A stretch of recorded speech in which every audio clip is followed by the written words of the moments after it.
Well, hello, everyone. Hello. This is Alexandra Levine live with the America's Pulse Network. We say happy Hanukkah to those celebrating Hanukkah all over the country and the world. We have some major breaking news. But first, breaking news that just happened, the United States House just passed the Kayla Hamilton Act, which bans gangbangers who entered the country illegally as unaccompanied alien children from being released into our communities. This is huge, guys. The fact that Democrats voted against this is disgusting. But of course, because we have a Republican House of Representatives, this fully passed and it will be put into law very soon. But this is very, very important breaking news.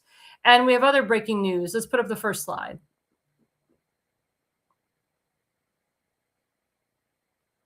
So President Donald Trump, he retruthed today and put it on his Twitter account.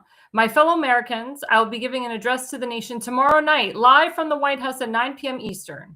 I look forward to, quote, seeing you then. It has been a great year for our country, and the best is yet to come. President Donald J. Trump. Now, I've been hearing from sources and other media people of my friends in the White House pool that it is going to be a major, major policy announcement that the president will be bringing up to the nation tomorrow night. But we all don't speak for the president. We don't know exactly what he's going to say. But I know that one of the things on the criteria is to talk about a huge, major policy update. So please, guys, join us live after the Pulse. Tomorrow night, we will be live streaming it tomorrow night at 9 p.m. on America's Pulse Network, on all of our networks, on all of our channels. And please, guys, it will be very exciting to hear what the president has to say. And then other breaking news as well. Let's put up the next slide. So this is really important. This just happened tonight. The United States imposed a, quote, comprehensive travel ban on Palestinians. This is a good thing. As you know, Joe Biden brought in illegal Syrian, illegal Lebanese, illegal Afghan refugees into our country, which caused a lot of terror and a lot of havoc. As you know, we had a huge terrorist attack that happened at Brown University. There's Republicans that were targeted. A young girl was killed. A young 10-year-old boy was killed. And many others on that university campus. 19-year-old girl. She was the head of the college Republicans. And what reports are coming out, and there has been tremendous videos on this shooter. But for some reason, nobody can find him. Nobody can find him. Nobody can find the person that killed innocent people at Brown University. Lunatic bolts into a classroom, opens fire, blurts Allahu Akbar, hashtag Free Palestine, which the police will fail to say and admit. But we all know it. We all heard it. It was reported. He said Allahu Akbar, hashtag Free Palestine. They said there's no clear images of the guy, which is not true. And local authorities and the FBI still have no leads, no clues. Now, I know that Kash Patel is working really hard on this with Deputy FBI Director Dan Bongino and Pam Bondi as well. But what about law enforcement in Rhode Island? What about the senators, the congressmen, the governor of Rhode Island? What did the governor of Rhode Island do? The governor of Rhode Island said, more gun control. Are you kidding me? Are you kidding me? This was an illegal terrorist that came onto the campus at Brown University. They don't want to call it for what it is, but I will. And this has been going on under the Biden administration and under the Obama administration. The fact that it's happening under the Trump administration is disgusting. The fact that these idiots think that they can do this and get away with it under the Trump administration is even more disgusting. That's why it's very important that we have 24/7 security, law enforcement at events nationwide, at Jewish events, Hanukkah events. A lot of people decided not to go to Hanukkah events the second night of Hanukkah or the third night. because there's no proper security at these events. There's no proper security at synagogues and churches. It's a real problem, guys.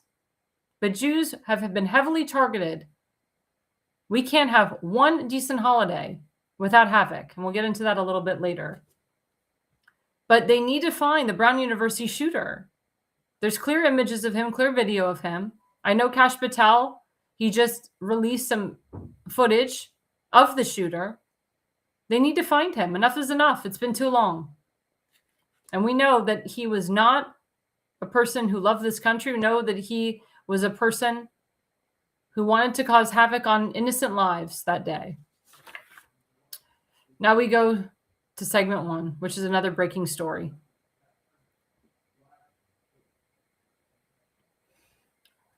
Our hearts go out to Rob Reiner and his wife, who were murdered by their son just a couple nights ago, first night of Hanukkah. They actually had an argument with their son the night before at Conan O'Brien's house. Michelle Obama goes on Jimmy Kimmel last night and revealed that she and her husband were supposed to meet Rob Reiner and his wife that night for dinner, the night that he was murdered. Speculation as to why their son would do this. Why? Why would any child do this? What was up with his son? Rob Reiner was a big director, well-known actor. He had many more years to live. But as we've heard from reports, tensions arose in that household between Nick, his mother, and father. Now, his son, Nick, has suffered drug addiction from the age of 15 to 19. His father put him in and out of rehab, did everything he could to keep his son clean. Every time his son gets out of rehab, he's causing havoc again. Also, there was reports that his son remained homeless for a long time because he couldn't figure out how to get a job, couldn't figure out how to make money, and he was asking his parents left and right in his 20s, in his 30s, Dad, I need money. Mom, I need money. And they were like, no, because we know what you're going to use the money for. You're going to use the money for drugs. Rob Reiner even made a documentary of his son's life and dedicated a lot of that documentary and the money from the documentary to kids that are suffering with drug addiction and so forth. And Rob Reiner publicly talked about it on NBC and ABC News about dealing with his son with a drug addiction problem. I mean, you can see that Rob really loved his son, and Rob would have done anything to help his son and keep his son safe. But what did his son do in return? He thought it'd be a cool idea to kill his father. As you know, in the state of California, they really don't have any gun rights. I mean, Gavin Newsom has been totally adamant about gun reform and gun control and remove your guns from your home. So what did Nick use instead? He used knives. He used knives to stab his father first, slit his father's throat, and then killed his mom right afterwards. We don't know if there was a struggle before. I read that there wasn't a struggle. That Nick was in the house with his parents. I don't even know if they had an argument. I think Nick just went with a knife and just slashed his dad, slashed his mom. Nick was supposed to be presented to the court today. They said he couldn't do it because he's mentally unstable. Well, yeah, I would think that somebody's mentally unstable to kill their parents. Was Nick on drugs when he killed his parents? We don't know. Is Nick going to get off for being mentally insane? I hope not. Unfortunately, the state of California doesn't have the death penalty. But there's no excuse for what Nick did. And we mourn the loss of Rob Reiner and his wife. They didn't deserve to die that way.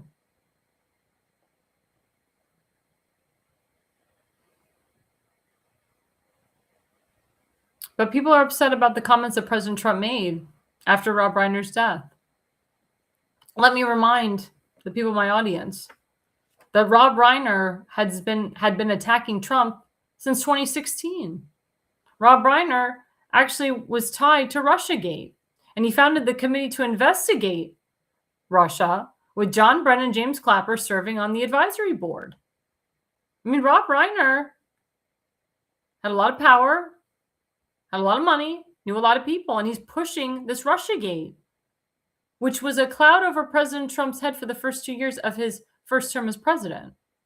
Rob Reiner also said some very heinous things about President Trump throughout his entire presidency, calling him a liar, calling him an Islamophobe, a xenophobe, a homophobe, anti-Semitic, a Nazi, saying the world would be great if he was dead.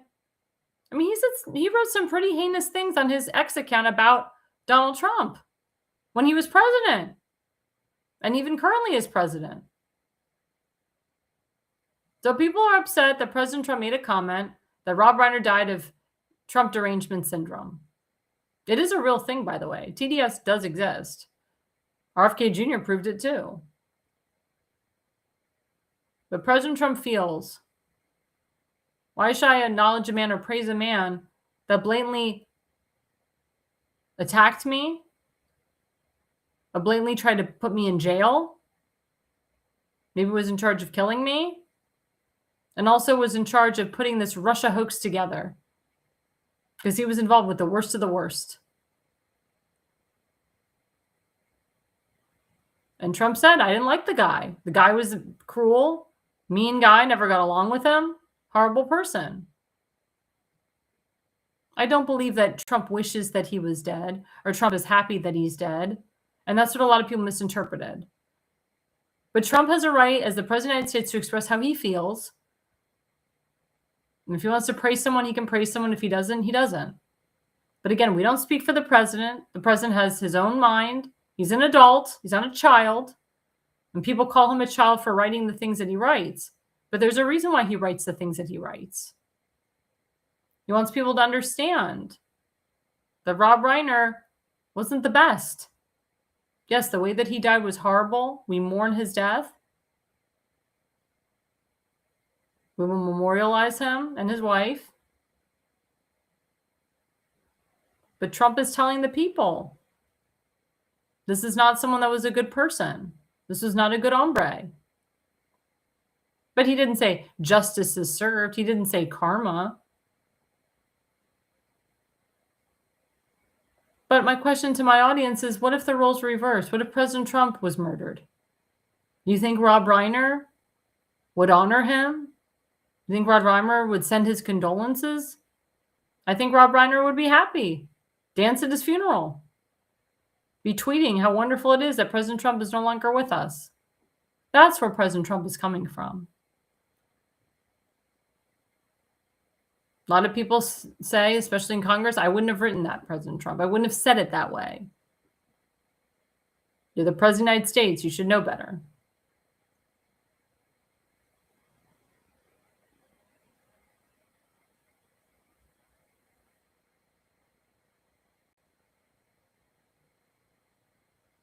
But we know that President Trump is not your traditional president. We all voted for him because he wasn't traditional. We all voted for him because he was the change agent. We all voted for him because he spoke his mind. For those of you who have turned on him for anything that he has written and done, I question your loyalty to him. I question if you really liked him. I question if you ever really supported him. And President Trump doesn't mind if you disagree with him. But when you blatantly turn on him and call him this and call him that, and say, I'm done with him, then you never really liked him. You never really supported him. Never really endorsed him. And there's a lot of people that take President Trump's endorsements and they turn on him. Again, what happened to Rob Reiner and his wife shouldn't happen to anybody. I feel bad for his daughter, Tracy, that had to come in and see the aftermath of it. I mourn more for the fact that he was Jewish and his wife was Jewish. Again, we had so much loss of life during Hanukkah. And like I said, I'll get into that later in segment 3. It was too much loss of life on Hanukkah, especially the first night. And I wrote afterwards, I said, how much more Jewish life can be taken?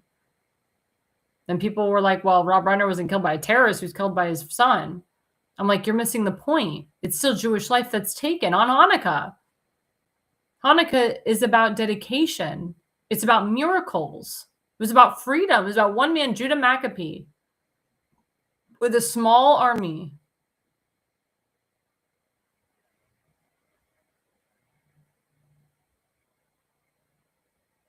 Who fought against the Assyrians and won.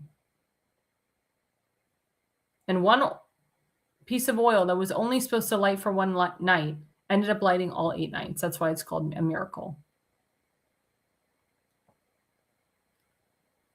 The Jews for years have always fought for freedom. We continue to fight for freedom every single day. We're being targeted today. So many years later, 6,000 years later, we're still being targeted. I just say, when's it going to be enough? And I say to the Jewish people, haven't you hashtag had enough? This has to do with the leadership that you have in power. You keep voting these same Democrats in every single year that hate you, like Chris Van Hollen and Governor Wes Moore and Brandon Scott, and even some Jewish politicians like Itzi Patoka and Jamie Raskin and Richard Blumenthal and Adam Schiff and well, Ralph Nader's leaving, but you keep voting for these same people every single year, every 2 years, and you wonder why you're not. You wonder why the Jewish people aren't safe, the Christian community isn't safe. You wonder why your cities and your districts and your states are not safe.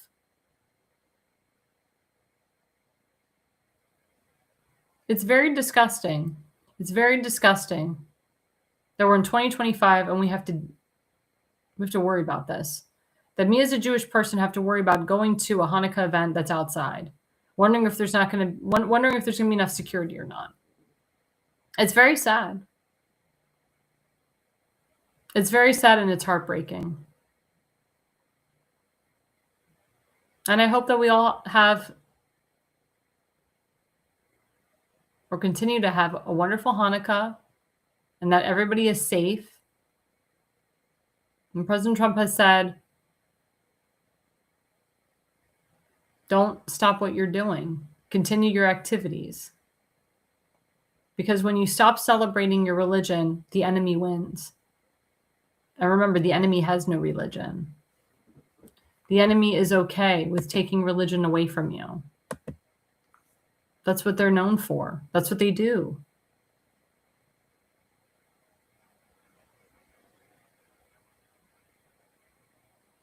But please, guys, please, don't forget to light your menorahs.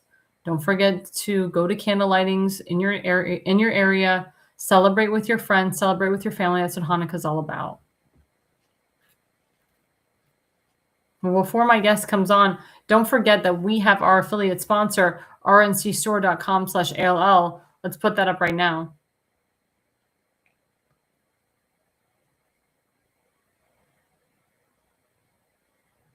There he is, Richardson Nutritional Center. Please, guys, it is the holiday. There are discounts galore, but you got to use the discount code ALL to get a discount. You get 10% off if you use the discount code ALL. That stands for Alexandra Levine Live. But please, guys, Richardson Nutritional Center is awesome. He really helps to prevent cancer, your immune system, and also just helps you with immunity in everyday life. I've been taking it. I've been losing weight from it. It's an awesome, awesome supplement, and you guys have to get involved. So please, guys, go to rncstore.com/ALL, if I can get it out. rncstore.com/ALL. Use the discount code ALL. You get 10% off. And of course, the more you spend, the more you get off. So spend $200, spend $300, get 10% off plus. It's a really great way to fit into your New Year's dress. I know a lot of New Year's resolutions, people want to lose weight. and this will help you lose weight. So please, guys, again, go to rncstore.com/ALL. Coming up after the break, we have a repeated guest, my friend Philip Hamilton, who is running again for Virginia State Senate District 11, and he will be with us right after the break.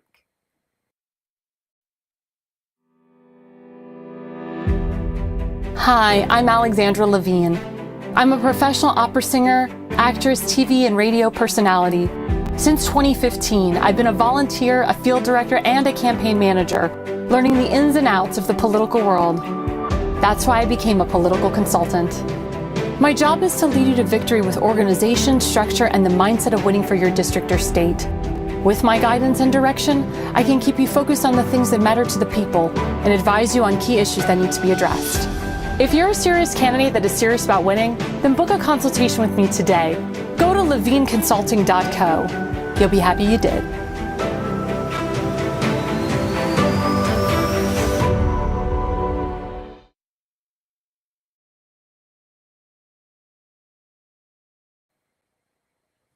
Well, hello, everyone. Hello. Welcome back. This is Alexandra Levine with Alexandra Levine Live.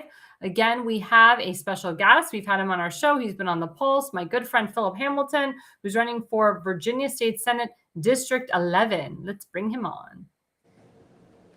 Oh, and you're sideways.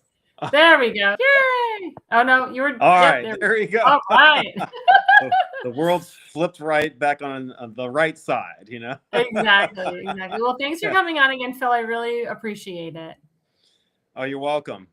And yeah, always a pleasure to be on your show, especially during the holiday season. You know, I hope your guests enjoying their time with their family. And of course, the news never stops. The world keeps on going, and there's a lot to unpack and talk about. But I think, you know, one of the things that we could discuss is, you know, what happened in Virginia. I mean, gosh, you know, in 2025, I mean, the Republicans really got pummeled. And there's a lot of factors that are, you know, coming into play regarding this. You know, we had Winsome Sears on top of the ticket. She's currently lieutenant governor until she's out of office January of next year. We had John Reed, you know, a friend of mine who ran for lieutenant governor, who was the host of the John Reed Show. And he's actually launching a new podcast in January of next year. Okay. And Jason Mieres. You know, he was running for re-election. He had considered running for governor, but after Youngkin endorsed Winsome Sears and Mieres for their seats, you know, Winsome for governor and Mieres for re-election for attorney general, he just decided to stick with it. And you know, it was really tough because we lost not only the top of the ticket, we also lost 13 House of Delegate seats, which is a really crushing blow because now the Democrats have a supermajority in the Virginia House of Delegates. And they only have a 1-seat majority in the Senate. So thankfully, they don't have a supermajority in the state Senate. And, you know, we got to fight back for these seats. You know, there's my friend John Thomas. He's actually running for state Senate in District 15 to replace Ghazala Hashmid, who's going to be the first ever Muslim statewide candidate to represent the state of Virginia. Now, she was elected to be the lieutenant governor. I presume she's probably not going to be taking her oath on the Bible. Probably not. Yeah, most likely not. And but this is a really critical Senate seat. It's in the Richmond Chesterfield area. The special election is actually going to be in January 6, 2026. So I've been encouraging folks, you know, if you live in Virginia, it doesn't matter if you live in the district or not. You got to donate to johnthomasforva.com, support his race. And even if you don't live in the Commonwealth of Virginia, it's imperative that we flip this seat and reduce the Democratic majority. Because if we flip the seat, then, you know, the Lieutenant Governor Ghazala Hashmi is going to have to come in as a president of the Senate and break the tie. So let's make it tougher for the Democrats to pass gun control laws, to pass, you know, more laws that restrict, you know, our constitutional rights, free speech, There's a future pandemic response that the Democrats have been pushing for the past couple of years to waste millions of dollars on planning for a future pandemic, which may never even occur. I mean, it's just a total waste of taxpayer dollars.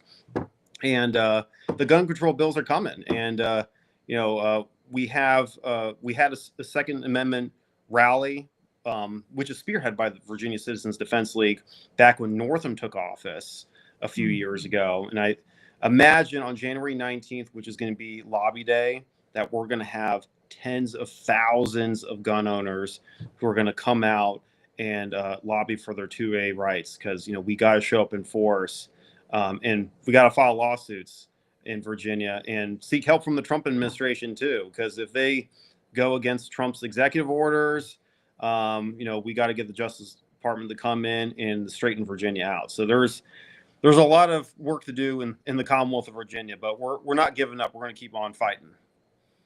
Well, I have a question. Are people like you a little concerned because, as you said, you're getting a Democrat governor in there, a Democrat lieutenant governor, Democrat attorney general, or do you think that it will fire up Republicans, in the midterms next year to reverse, what happened in 2025? One of the biggest issues is that there's been very low Republican turnout, especially for the midterms, especially for off elections. And a lot of people are like disenfranchised, and these are Republicans that have always voted. These are like hardcore Trump voters that just haven't really been coming out for the midterms. So what is your strategy to have more people come out in the midterms in Virginia? And I would say just beyond, because the midterms is very, very important. We cannot have the House of Representatives slip Democrat. We cannot have Hakeem Jeffries as the Speaker of the House. That would destroy everything. So what is your strategy to prevent something like that from happening? Well, I like to explain more of the 2025 election before we get into the strategy part. We with Winsome Sears on top of the ticket, we had a lieutenant governor who unfortunately made the statement in 2022 that we need to move on from Donald Trump. And there were folks in Southwest Virginia and in other parts of the state who did not forget those statements. And, they just, instead of getting out and getting in the polls, encouraging their friends and neighbors to vote, their fellow members at church, they sat at home. And that was over 400,000 Republicans who did not vote. And Governor Youngkin picked up those 400,000 Republicans in 2021 when Winsome Sears lost them. And I think a lot of the MAGA base in Virginia was not happy with it. And also, Winsome Sears should have endorsed Donald Trump after he was nearly assassinated in Butler, Pennsylvania last year. She didn't. She waited till a week before Election Day. So she basically waited until the political winds had shifted and, the tide was turning towards Donald Trump and against Kamala Harris. And that's not what a leader should do. A leader needs to take the forefront and say, Donald Trump is the guy that we need to get behind. But she didn't do it. And there's a lot of folks, I would say, in Southwest Virginia who just didn't trust her. And, and that's a big reason why we lost, because the top of the ticket was not a true MAGA supporter. I mean, she's come around. She supported Trump's policies, but it's really too little, too late. Now, we have to elect a new Republican Party of Virginia chairman. We have 3 candidates currently. My friend Cameron Hamilton is the most qualified. I'm hoping that he wins the election, which should be in January 10th. Now, there is going to be no convention for the Republican Party of Virginia chair because Rich Anderson, who originally was elected to a 4-year term, he resigned because he became a Trump appointee under the Air Force. So State Central Committee, for which are Republican representatives that are elected within their districts, voted to have Senator Mark Peake as the new chair. Now, Mark Peake has served as 8 months, but after this devastating loss, he's just really taken the fall for this and has decided to resign as of New Year's Eve of this year. So on January 10th, we're going to have an election, but because it's a vacancy, a state central committee is going to be voting again. So, the regular Virginia voters are not going to be able to have a voice in this. It's going to be the state central committee members who will vote. So I hope that they choose Cameron Hamilton, because he has a reform plan in place. He's already sent 6 emails to state central committee with some of the highlights of what he's proposing. He was the interim chief of FEMA. He's also the vice president of Feds for Freedom, which is a medical freedom group, an issue I strongly support. He has experience managing large organizations. He's a military veteran, and I am just really hoping that he does win the seat, because we need inspiration from the top. He's not retired. He's in his 40s. He's a younger guy, and I think for Republicans to win again in Virginia, we got to bring in the youth vote. We got to get Gen Z in. All these Turning Point kids. I've been very supportive of the Western Albemarle High School Turning Point chapter, and Noah Coffin's the chair. He met Charlie Kirk on at AM Fest last year before he was assassinated, and we got to inspire the youth. But I think younger folks need to be in leadership positions, and even my friend Patty Lyman. She's a boomer, and she was at the Republican chairman debate early this week in Waynesboro, and she said, even though I'm a boomer, I want younger folks to fill in the leadership roles. So I am 100% with her on that. So we need to find ways to get the youth involved, put them in, not just in volunteer positions. We got to put them in leadership positions. And when those leaders come on board, they're going to bring forth more leaders with them. And we got to get these kids involved. That means reaching out, not just the Turning Point, but Students for Life, for America, Young Americans for Freedom. They have a chapter here at UVA, and they have other chapters all across the Commonwealth of Virginia. There's various other conservative groups where we can recruit conservatives to volunteer and to work with the Republican Party, because we got to, fight to keep our congressional seats in Virginia. We have 5 Republicans currently. The Democrats in Virginia are pushing to have a redistricting amendment.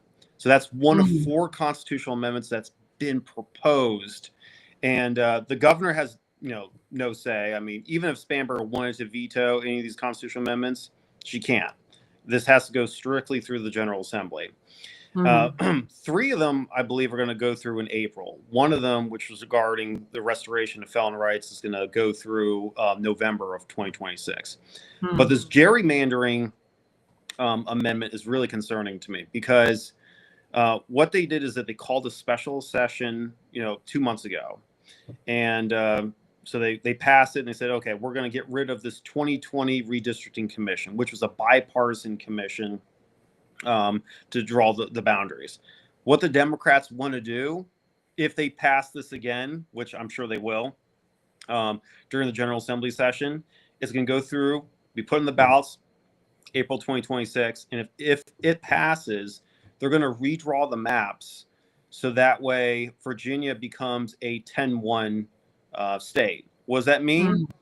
10 Democrats are going to represent the House of Representatives, and we're only going to have one, I'll say it again, one member of Congress affiliated with the Republican Party from Southwest Virginia. And who would that be? That'd be Morgan Griffith. It is a power grab. And now the good news is, during the Virginia Republican chairman debate, we actually had Bruce Scholzman from the Family Foundation. He's worked as a consultant for Red Fox Strategies and some other organizations before being on the Family Foundation. But he said that the Trump team's actually getting involved in the redistricting fight. So we're treating it like a campaign. So we got Trump people coming into Virginia, and they're getting volunteers activated to campaign, with literature, to go door to door, make phone calls, etc. To fight against this constitutional amendment, because if we lose it, gosh, that is a lot of congressional seats, and it could tilt the scales of power. And I'm concerned. In Indiana, they were going to push through, and they didn't. So if we have the rhinos there, that's right. So if we have these red states that cower, these Democrats are not going to cower. They're going to push this through. and we got to counter it at all costs. So I agree. So in Virginia, on April 2026, we got to get Republicans to the poll and treat it like a presidential race, because we can't afford to lose all these congressional seats. Exactly. And you're right. I mean, President Trump and Susan Wiles have said they're going to campaign like President Trump is on the ticket. So they're going to pump a lot of money into the midterms. They're going to pump a lot of money into seats that they feel they can flip, and also congressional seats as well that they feel they can flip, and also keeping the incumbents there too. And that's what's really, really important. So my advice to my audience and to others is, just because President Trump's name isn't at the top of the ticket, think that he is, because this is very crucial. You have to vote for the right person for the House of Representatives, and also politics is local. We see when you vote, when you don't pay attention to the local races, you get a Mondami in there, you get Democrats, you get a seat that was Republican in Miami-Dade for 30 years just flipped Democrat. It's a real problem. That's why people need to start paying attention. People need to go to the polls. People need to do what you do, Phil. And we really need to start with the grassroots. A lot of people don't understand that grassroots is extremely important.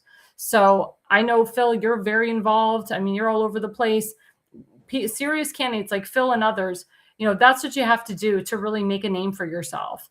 And people that just feel they're going to buy their seat, or they're just going to, just cruise on in or cruise on by, it's not going to happen this year.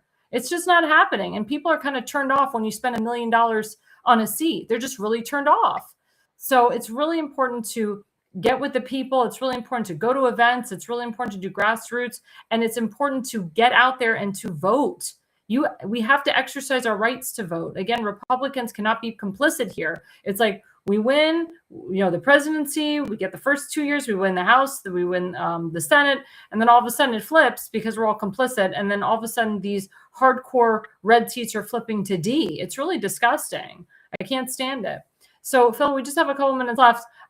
Tell us what, any events that you're doing coming up. Tell us how we can reach out to you, how we can donate on your website. Sure. Well, one update I wanted to provide is that I was expecting Governor-elect Spanberger to nominate Creek Deeds, who's currently in the Senate. He's been in the General Assembly for over 30 years. He's actually the second most senior Democrat in the Virginia Senate, which consists of 40 senators, to be selected to be the next Secretary of Health and Human Services. However, last week, Spanberger decided to pick someone else for that seat. So unless Deeds is selected for another cabinet seat, which I think is getting less likely by the day, there won't be a special election in January 2026. But that's fine. I've already launched my website on Thanksgiving Day. You can go to hamiltonforvasent.com. You can donate. I have my events listed up on there. And, we're just going to keep on fundraising to take down the second most senior Democrat in 2027. Because we got to take back not just the House of Delegates, but the Virginia Senate to counter Abigail Spanberger's radical agenda, which is going to involve blockading ICE. She doesn't believe in safe communities. She believes that we should have these illegal immigrants who are, human traffickers, child rapists, and murderers, that we shouldn't be kicking them out of the country. And it's very concerning we have a governor like that. But thankfully, we have federalism, and Tom Homan is going to call her out on her BS, and he's going to be sending a lot of raids to Virginia under her regime. So the Trump administration is going to be doing a lot of work in Virginia while Spanberger's in office. And, but for my race, it consists of Albemarle County, Nelson County, Louisa County, the western part, and all of Amherst County, which is a very solidly Republican area. So I need folks to donate. I need folks to volunteer. I have a advisory committee, which has been helping me, draft issues, find, talking points to discuss. So we're doing it a little bit differently than we did in 2023. And, thankfully, I have name ID because I've run before. Every other Republican who ran against Creek Deeds, after they lost the first time, they just gave up. They said, oh, well, I didn't win, so I'm not going to try again. I'm the first Republican to give it another shot after losing the first time. So, persistence certainly shows that I have leadership qualities and that I will keep on going, and I will do things much wiser the second time around. Well, that's awesome. Good luck to you. I mean, as I said, I can only say wonderful things about you because you are a fighter and you're always out there. And I know that you care about the people in your district. And I know you care about the state of Virginia, and we appreciate you. Amen. Thank you. Thanks so much. Before we go on the break, I just want to bring up our second affiliate sponsor, Folium PX. There we go. Folium PX, toxic heavy metals, full body detox, free radicals. Remember, we talked about losing weight right in between Christmas and New Year's. This is the best way to detox all of that ham, that turkey, all the potato latkes from Hanukkah, because those are very fattening and they're fried, and the sour cream and the sufganiot, which in Hebrew means the donuts. So if you're concerned about losing weight, go to foliumpx.com, get the toxic heavy metals, get the full body detox. I've taken it. It makes you feel so good. It makes your body feel so good. It again boosts your immune system, reduces stress, reduces any anxiety you have, reduces depression, also helps you sleep. There's valerian root, which is like a natural Valium, which you can take if you can't fall asleep. And it also has some very nice antioxidants in there. So please, guys, go to foliumpx.com, and we will be right back after the break. Welcome to America's Pulse Network. This is APN's very own White House correspondent, Alexandra Levine. This is so amazing and miraculous. We've never had a president in the history of our nation doing this. And we hope to God that he continues doing this forever and ever. Thank you. God bless you, everybody. And God bless President Trump. And God bless you. Hello, everyone.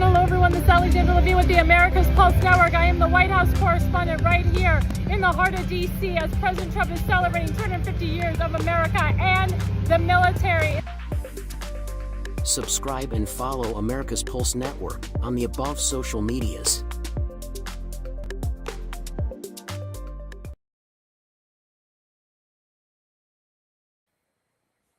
Well, hello, everyone. Hello. This is Alexandra Levine live with the America's Pulse Network. Thank you, guys. I just want to say thank you to the people that have been commenting throughout the show. My friend Donald Willinger, Jorge Finkelman, also Vigilante, aka Adam Reuter, and many others. I know there's a lot of people that watch my show that do not comment. It's okay to comment. It's fine. But I know some people, they just want to kind of, sit back, relax, and enjoy the show. And I respect that too. And again, thank you to my wonderful guest, Philip Hamilton. And he will definitely be on the show again and again. So segment 3, again, this goes near and dear to my heart. There was a huge terrorist attack in Sydney, Australia, in Bondi Beach. The first day of Hanukkah was on the beach. There was 2,000 people there. This was an outdoor event. Why the hell was 2 vigilantes allowed to go on top of the roof of a building with AR-15s, which are illegal in Australia? Australia has very, very, very strong gun laws. They don't really want anybody to have a gun. But these guys obtained these guns illegally, these AR-15s, these semi-automatic guns, and started shooting and shooting and shooting to the point where they killed 12 innocent people and injured 49 others. There are still many people in the hospital today. They killed Holocaust survivors. They killed someone as young as the age of 10 years old. This is disgusting. And these were Pakistanis. These were illegals that came into Australia because what did the Prime Minister of Australia say? He recognized Palestine as a state. As we know, there is no such thing as Palestine. There's no such thing. Oh, I'm sorry. My producer corrected me for the record. They were bolt action rifles. I'm sorry, not AR-15s, bolt action rifles. But still, they're not supposed to have them. They're not supposed to have them in the country of Australia. Not at all. They're not supposed to have them. It is illegal. But again, you have illegal Pakistanis, illegal terrorists that are entering our country, that are entering foreign countries and getting guns illegally and killing innocent people. Those people were there. It was a father and son duo. They were purposefully there to kill Jews that day. They knew it was Hanukkah. They had it planned out. But where was the police in Australia and Sydney? Where was security? Why didn't they make sure that every single area of that beach was secure? That was a total F-up of law enforcement in Sydney and a total F-up from the Prime Minister. But again, this is a guy that calls for Palestine to be a state and says we need more gun reform. Are you kidding me? It's not the guns, it's the people behind the guns. And just a month earlier, there's a huge march of pro-Hamas people, Palestinians, illegal refugees walking up and down the bridge in Australia. There's videos on this. As the Prime Minister said, we recognize Palestine as a state.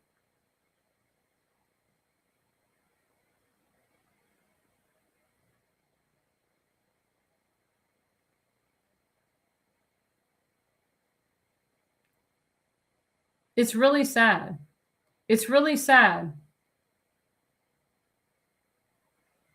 that this is happening. Now we have a brave hero who actually was able to stop one of the gunmen from really doing a lot of shooting. He saw this gunman. He obtained his gun. He'd never held a gun in his life, and he pointed the gun back at the vigilante. That guy's in the hospital today. He is a hero. Older gentleman, too. I would say middle-aged.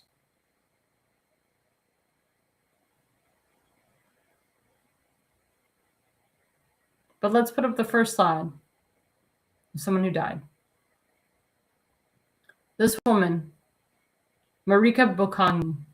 Marika Bokangi, she was 82 years old, has been identified as one of the victims murdered in the massacre at the Hanukkah event at Bondi Beach in Sydney, Australia. May her memory forever be a blessing. Let's put up the next slide. Alec Kleitman.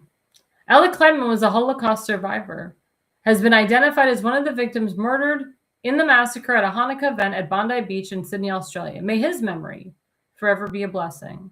Let's put up the next slide. This young man, Dan Alkayim, a young Jewish Frenchman who is participating in Hanukkah celebrations on Bondi Beach, has been identified as one of the victims murdered in the anti-Semitic shooting during the Hanukkah massacre. He was a young guy in his 20s. Remember, he had a 10-year-old, Holocaust survivors, young men. This is not how Hanukkah is supposed to be. Not at all. But I ask my viewers and people out there not to be afraid. Don't live in fear. I'm fearless. I would go to an event outside the next day. Because again, that's what these terrorists want you to do. They want you to live in fear, not practice your religion. But I do implore every Jew, every Christian, any person of faith to obtain a firearm, to have knives on you, mace, something on you as protection. Because sometimes police are not there when you need them. Sometimes it takes too long. Sometimes you're confronting that evil person in front of you and you need to know how to protect yourself. Don't go to any events without someone who carries a gun. If you're a man who has a woman and vice versa, if you're a woman who has a husband or fiance, make sure they're carrying. I get so nervous when my friends go to all these outdoor events. I as you know, I participate in outdoor events. I have outdoor events all the time. I work with elected officials. You don't think there's, what is it? What's that expression? Warrants, not warrants on their head, but you don't think people want them dead? Of course. We're all public figures on this network. We have to protect ourselves. That's why I don't divulge a lot of my personal life. No one will ever know about my personal life because I keep it private. I have to, for safety and security reasons. Any important event I go to, I don't reveal it. I always keep it private.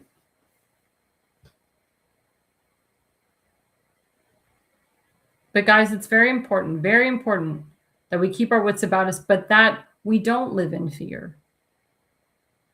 And with this last slide, what did President Trump write? Let's put it up. He said, Trump to Jewish Americans after deadly terror attack, quote, be proud of who you are. That's my biggest fear, is that Jewish people will stop practicing their religion. They'll stop wearing their kippahs. They'll stop wearing their Jewish stars. They'll take the mezuzahs off their doorposts and not practice. You see me in that dress on the side? That was a custom-made dress for me. I have worn that dress in Montgomery County, Maryland. I've worn that dress in D.C. I am proud to say that I'm Jewish, that I support Israel. I have no problem wearing that dress. I'll be wearing that dress to CPAC in May in Dallas. I'll be wearing that dress again in Ohio. I'll be wearing that dress anywhere I can and everywhere I can, because I have no fear. I'm not going to let these a-holes ruin my Hanukkah, my Passover, my Rosh Hashanah, my holidays, because they do it all the time.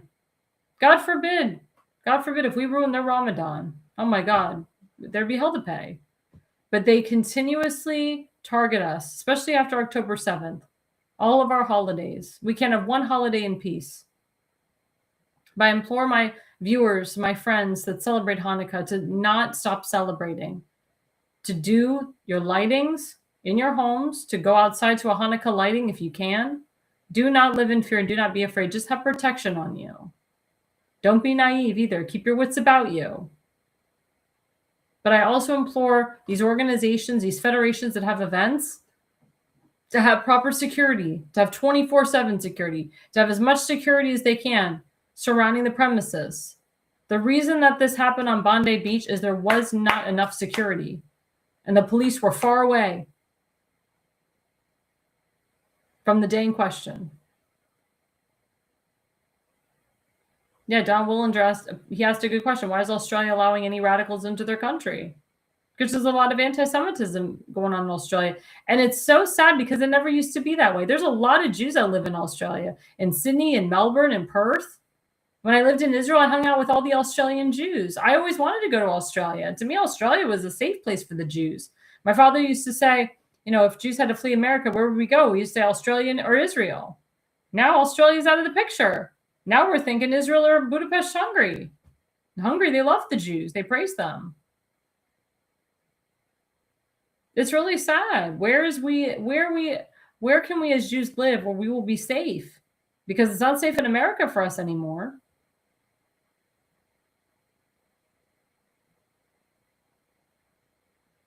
Now people say, don't go to Israel. Oh my God.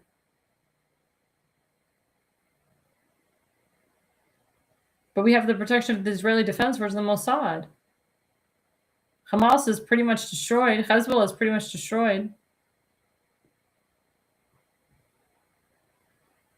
The caliphates of ISIS, they don't F with Israel. But it's just a small country.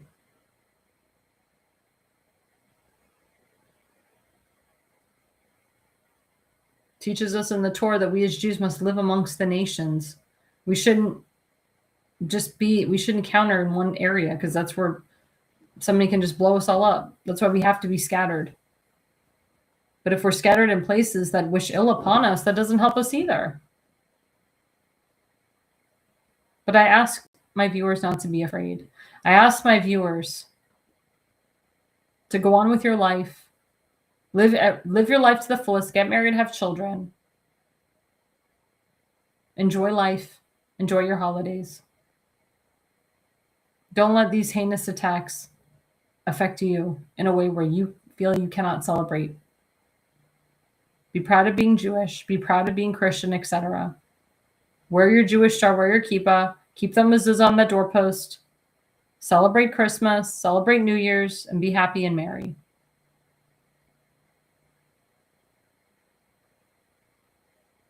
Now, one person that continues to fight for the people of Baltimore County is my good friend, Tim Fazenbaker. He was actually at a Baltimore County Council meeting Monday night where he testified against a Jewish guy, Itzi Patoka, who wants to run for Baltimore County Executive. Itzi Patoka is trying to pass 2 bills that actually is for illegal immigration, illegal aliens in Baltimore County, saying that he welcomes them with love, saying that they're being heard or they're not getting as much rights as legal citizens. He's putting illegal citizens first instead of the legal citizens of Baltimore County. And there's a lot of Jews in Itzi Patoka's district, and they're in fear of their lives. His constituents are not happy with him. And Tim gave a compelling testimony saying, you know, Itzy, your family, like your parents were Holocaust survivors. How can you allow illegal aliens, illegal criminals into Baltimore County? How can you allow them to stay? The people of Baltimore County are in fear of their lives. They really are. And the majority of the people in Baltimore County, they support ICE. The Itzy Patoka doesn't support ICE. He compares them to modern day Gestapo. I'm baffled by this. I don't know why Itzy is acting this way. Hashtag not my Jew. But Tim Fazenbaker did a great thing last night. You can watch his interview on WBAL. Everybody's been buzzing about it. WCBM talked about it. Other news outlets talked about it this morning, how great Tim did. And even a incumbent county councilman has said, Tim's going to win this. He's going to win his district. There's nobody that can beat him. But of course, the rhinos always try to push their morons in there to try to combat Tim. So you, the people of this district and Sparrows Point, Dundalk, and Edgemere, you're going to all do the right thing and you're going to vote for Tim. You're going to give him money. You're going to go to timfazenbaker.com. You're going to donate to him and you're going to put him in office. You guys have the power to put him in office. We believe in you. We believe in the people of this district. He's already an incumbent anyway in the Central Committee. This is his base. You guys are his base. Let's put him in the council. Let him really get stuff done for you guys. He'll have more power. He'll have more clout being on the council. So please, guys, I implore you, go to timfazenbaker.com. Put him in office. Put him as your next county councilman, and I'm telling you, your lives will be better. And then my friend, Kimberly Stansberry, she is really the only Republican running for county executive in Baltimore County. There's another person, but we don't say his name because he's kind of irrelevant. And there's little drama going on between him and this other state senator. So we don't want to deal with drama. You in Baltimore County don't want to deal with drama. She's the only woman that's running. If she gets elected, she'll be the first woman elected as Baltimore County executive in the state of Maryland and in Baltimore County. This is history in the making. And she's a great woman. She knows everything about the position. She has legislation like no other. She's been getting donations. She's been going everywhere. She's been doing interviews. She is just so smart and so brilliant. And her husband served our nation. And we give thanks to him for what he has done. He's a great guy. Unfortunately, he died a few years ago. But all he wanted was for her to do what she loves and run for county executive and be the next county executive because she's passionate about it and she's passionate about the people. So please, guys, go to electkimstansberry.org. That's electkimstansberry.org and put her in office. And of course, we always support our friend on this show, Seth Eisenberg from the Conservative Corner. Don't forget his GoFundMe. Unfortunately, Seth was in the hospital. He almost lost his foot a couple times and he needs to pay bills. He's got his son he supports. He's got others he's supporting now. He's working 2 jobs now to make ends meet. So we really need to donate and give back to our military. Seth served the Navy. We call him Popeye the Sailorman on our show. Please, guys, go to GoFundMe/Jonah/Eisenberg/health/crisis and give him a donation today.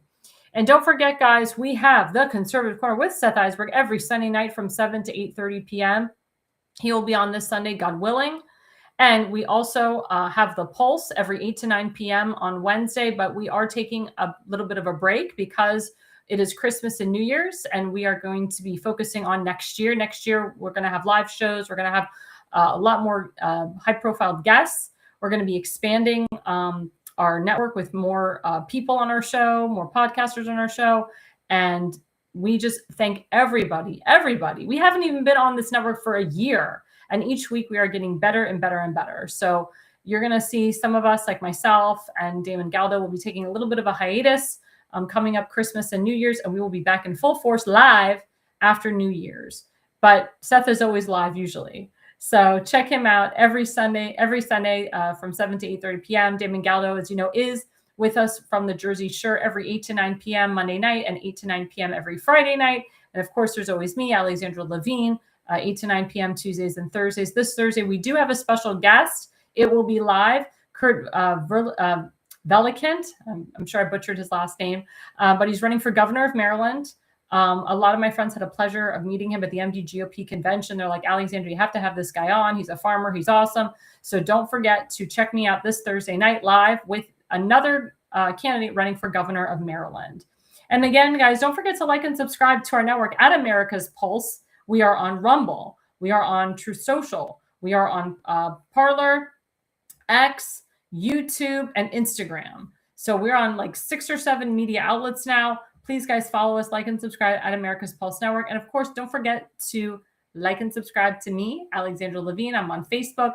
I'm on X at Alexandra Levi 20, at AR Levine 85, on Rumble, X, Parler, Truth Social, TikTok. I'm even on TikTok. We're on TikTok too at America's Pulse Network. We're on so many outlets now. But happy Hanukkah, everybody. And the reason you listen and the reason you watch is you are no idiot. America's Pulse Network. The mainstream media is bought and paid for. The truth is twisted to fit their agenda. But America is waking up because podcasts are the future for trusted media. Welcome to the America's Pulse Network. It is a network built by patriots that upholds the Constitution. The America's Pulse Network stands for God, truth, and the America First movement. There is no corporate propaganda, no government spin, just real news, real talk, and real voices fighting for faith, freedom, and the future of this great nation with common sense. Here are some of America's Pulse Network podcasts. Alexandra Levine Live, hosted by Alexandra Levine. Jersey Shore Podcast, hosted by Damon Galdo. The Conservative Corner, hosted by Seth Eisenberg. APN's The Pulse, hosted by Alexandra, Damon, Elena, and Seth. So tune into America's Pulse Network on the following social media platforms: X/Twitter, Rumble, Truth Social, Parler, Facebook, and YouTube. Join the revolution. Because the pulse of America beats for God and country. America's Pulse Network is for faith, family, freedom, and truth.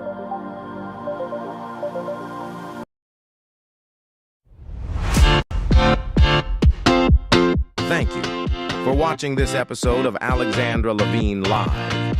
So please click subscribe and then share on your favorite social medias. This way you will get notified of each upcoming episode.